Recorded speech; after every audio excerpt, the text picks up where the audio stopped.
बिस्मिल्लाहिर्रहमानिर्रहीम। Chapter number second atomic structure में ये सेकंड लेक्चर है हमारा क्विक रिवीजन का। इसमें हम डिस्कस करेंगे केनाल रेज़ क्या होती हैं या पॉजिटिव रेज़ किसको कहते हैं और डिस्कवरी ऑफ प्रोटॉन कैसे हुई। ठीक है, तो कहते हैं कि बहुत से एक्सपेरिमेंट से ये बात पता चली कि इलेक्ट्रॉन्स के ऊपर क्या चार्ज होता है, नेगेटिव। ये हम पहले भी डिस्कस कर चुके हैं। तो अगर आपके पास ओवरऑल एटम क्या है जी, न्यूट्रल है, इसके ऊपर कोई चार्ज नहीं है, इसके ऊपर कोई चार्ज अगर नहीं है, तो इसका मतलब ये है अगर इसके अंदर इलेक्ट्रॉन पे नेगेटिव चार्ज है तो चाहिए ये कि फिर इसके इस एटम के अंदर कोई पॉजिटिव चार्ज भी हो। साइंटिस्ट ने ये बात सोची कि अगर इलेक्ट्रॉन पे नेगेटिव चार्ज है और पूरे एटम पे कोई चार्ज नहीं है, तो इसका मतलब ये है कि जितने इलेक्ट्रॉन हैं उतने क्या होने चाहिए, पॉजिटिव चार्जेस होने चाहिए।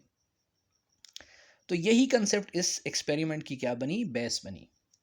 तो 1886 में गोल्डस्टीन ने एक डिस्चार्ज ट्यूब दोबारा से इस्तेमाल किया जी। ये एक्सपेरिमेंट जो पहले किया गया था उसको इस्तेमाल किया दोबारा, लेकिन यहाँ पे अब उसने क्या किया कि उसने ऐसा एक कैथोड लिया जिसके अंदर क्या थे, होल्स थे। ऐसा कैथोड लिया जिसके अंदर क्या थे, होल्स थे या परफोरेशन थी।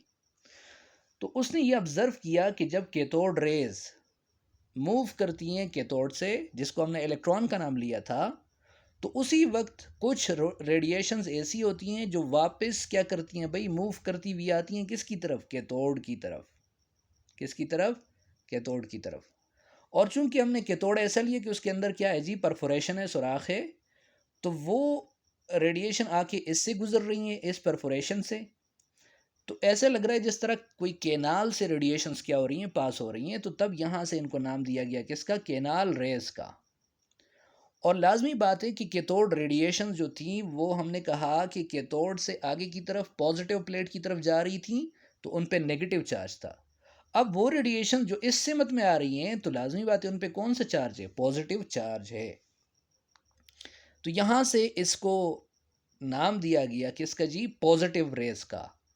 क्योंकि ये क्या कर रही हैं, बिल्कुल अपोजिट डायरेक्शंस में आ रही है नेगेटिव चार्जेस की, तो इनके ऊपर पॉजिटिव चार्ज है। और यहाँ पे देखिए इन परफोरेशन से क्रॉस होके आती हैं और यहाँ पे रेड ग्लो क्या करती हैं, काज करती हैं। तो ये चूंकि नेगेटिव इलेक्ट्रोड की तरफ भाग के आ रही हैं, तो इन पे कौन सा चार्ज होगा, पॉजिटिव। इनको कहा गया पॉजिटिव रेज।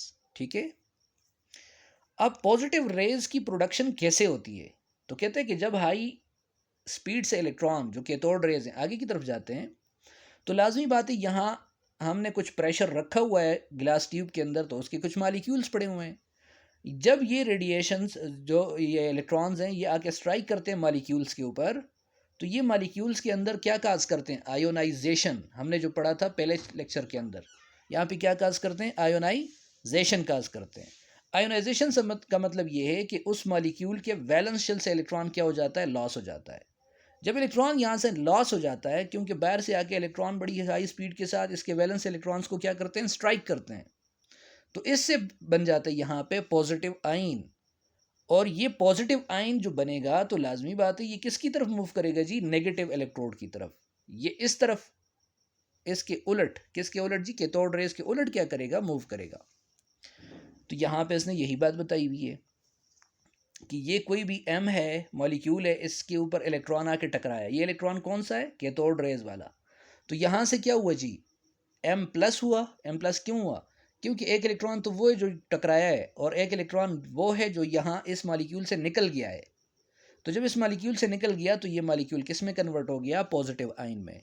अब इसके ऊपर पॉजिटिव चार्ज है तो ये किसकी तरफ मूव करेगा, नेगेटिव की तरफ। ठीक है, तो ऐसे इसकी क्या हुई, डिस्कवरी हुई।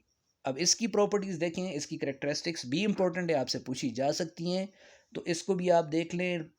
स्ट्रेट लाइन में ट्रेवल करती हैं जी, इनकी भी पार्टिकल नेचर है, क्योंकि ये समाल पिन व्हील अगर इनके रास्ते में भी रखा जाए तो ये उसको भी क्या कर देंगी, डिफ्लेक्ट कर देंगी या उसको मूव करवा देंगी। ठीक है, इसी तरह ये इलेक्ट्रिक और मैग्नेटिक फील्ड में क्या करती हैं जी, डिफ्लेक्शन शो करती हैं, लेकिन जिस डायरेक्शन में इलेक्ट्रॉन शो करती हैं ये उसके बिल्कुल अपोजिट। वजह ये है कि उन पे नेगेटिव चार्ज है, तो इन रेडिएशंस पे कौन सा चार्ज है, पॉजिटिव। अच्छा, इनकी अट्रैक्शन कैथोड की तरफ ये बताती है, कैथोड पे कौन सा चार्ज है, नेगेटिव। तो इनकी अट्रैक्शन कैथोड रेस की तरफ ये बताती है कि इनके ऊपर कौन सा चार्ज है, पॉजिटिव चार्ज है। अच्छा, अब अगर कोई आप सरफेस ऐसी ले लें जिसके ऊपर आपने जिंक सल्फाइड क्या किया है, कोट किया है। जिंक सल्फाइड फ्लोरिसेंस मटेरियल है। इसके ऊपर अगर आप ये पॉजिटिव रेडिएशंस गुजारते हैं, प्रोटॉन्स गिराते हैं, तो ये उसके ऊपर क्या काज कर सकते हैं, फ्लोरिसेंस। इनकी चार्ज टू मास रेशियो हमेशा लेस होती है कैथोड रेस से, ये याद रखें भाई। ये इंपॉर्टेंट है, किसी एमसीक्यूज में कहीं पे भी पूछा जा सकता है।